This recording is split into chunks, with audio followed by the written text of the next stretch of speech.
ఓం నమ శివాయ తప్ప ఇంకొకటి లేదు. ఏం నడుస్తుంది రాష్ట్రంలో? ఒక చెరువులో డెక్కలు తీసేందుకు పోతే తండ్రి కొడుకు ఇద్దరు చచ్చిపోతారు. అది చూసేందుకు డాక్టరో ఒక టెస్ట్ చేసేందుకు ఒక ఎంటమాలజిస్టో ఉండాలి. రంగారెడ్డి జిల్లాకు చెందిన ఒకరిని తీసుకొని వచ్చి జిహెచ్ఎంసీలో 5 ఏళ్లకు అదే ఉద్యోగంలో పెట్టిరు. డిప్యుటేషన్ మీద వచ్చినామే 5 ఏళ్లకోలే 2 డివిజన్లకోలే పనిచేస్తుంది. ఇగో ఇది ముఖ్యమంత్రి గారికి మున్సిపాలిటీ మీద ఉన్నటువంటి శ్రద్ధ. జిహెచ్ఎంసీలో ఎక్కడ చూసినా దోమల పంచాయతీ తప్పితే ఇంకొకటి లేదు. అందుకని చెప్పి ఆ ఎంటమాలజిస్ట్ మీద చర్యలు తీసుకుంటాడా తీసుకోడా అని చూస్తే కమిషనర్ 4 రోజుల నుంచి చూస్తున్నా. 2-3 కాంట్రాక్ట్ ఎంప్లాయీస్ మీద చర్య తీసుకొని 2 ప్రాణాలు పోతే మున్సిపాలిటీలో సంబంధం లేదు, చర్య లేదు. మున్సిపాలిటీలో పనిచేసేటువంటి కాంట్రాక్ట్ కార్మికులు గుర్రపు డెక్కలు తీసేందుకు చెరువులకు పోతే వాళ్ళ ప్రాణాలకు విలువ లేదు.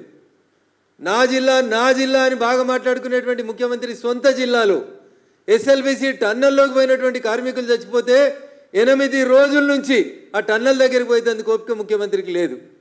ఢిల్లీకి వెళ్ళి ఏఐసిసి ఇన్ఛార్జ్ వస్తాడు, లేకపోతే ఇలా వనపర్తికి స్కూల్కి పోతాడు, గుడికి పోతాడు, అన్నీ చేసుకొని ఆఖరికి సాయంత్రం ఏదో వాళ్ళందరిలో డెడ్ బాడీస్ ఏమో బయటకు వస్తే అని ఒక వార్తలు వస్తుంటే వాటిని చూసి ఒకటేసారి అన్నీ కంప్లీట్ చేసుకొని వచ్చేందుకు ముఖ్యమంత్రి గారు పోతా ఉన్నారు.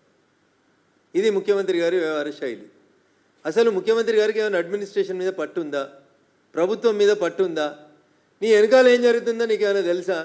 నీ పక్కనున్న కుర్చీలు గుంజేందుకు ఎట్లా ప్రయత్నాలు చేస్తున్నారు అనేది నువ్వు ఢిల్లీలో బాధపడుతున్నావు తప్ప నీ ప్రభుత్వాన్ని నువ్వు కంట్రోల్ చేసుకునేటువంటి శక్తి నీకు లేదనేది చాలా స్పష్టంగా ఇక ఈ మధ్యలో అర్థమవుతా ఉంది. మహేష్ కుమార్ గౌడ్ గారు మీరు కూడా బీజేపీ మీద మాట్లాడుతున్నారు, మా మీద మాట్లాడు మానేసి. మీరు చేయాల్సిన పని ఏంటంటే కాంగ్రెస్ ప్రభుత్వంలో ఇంకా 6 మంత్రి పదవులు ఖాళీగా ఉన్నాయి. ఒక్క బీసీకి మంత్రి పదవికి అర్హత లేదా? కాంగ్రెస్లో 6 మంత్రి పదవుల్ని ఫిలప్ చేసుకోవడానికి 14 నెలలుగా దాదాపు 30 సార్లు ఢిల్లీకి వేస్తే కూడా అనుమతి వస్తలేదు. మీరు వచ్చి బీజేపీ గురించి, భారతీయ జనతా పార్టీ గురించి, నరేంద్ర మోడీ గారి గురించి మాట్లాడతారు.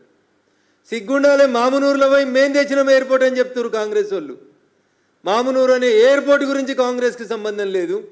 మామునూరుకి ఎయిర్పోర్ట్ కావాలని కాంగ్రెస్ అయినాడు ఉత్తరం కూడా ఇవ్వలేదు. గతంలో జ్యోతిరాదిత్య సింధియా గారు మంత్రి ఉన్నప్పటి నుంచి భారత ప్రభుత్వం నరేంద్ర మోడీ గారి నాయకత్వంలో మామునూరు ఎయిర్పోర్ట్ కోసం ప్రయత్నం చేసింది. ఇన్ని మేము చేస్తూ ఉంటే ఏదో మీరు చేయలేదు, కిషన్ రెడ్డి గారు చేయలేదు,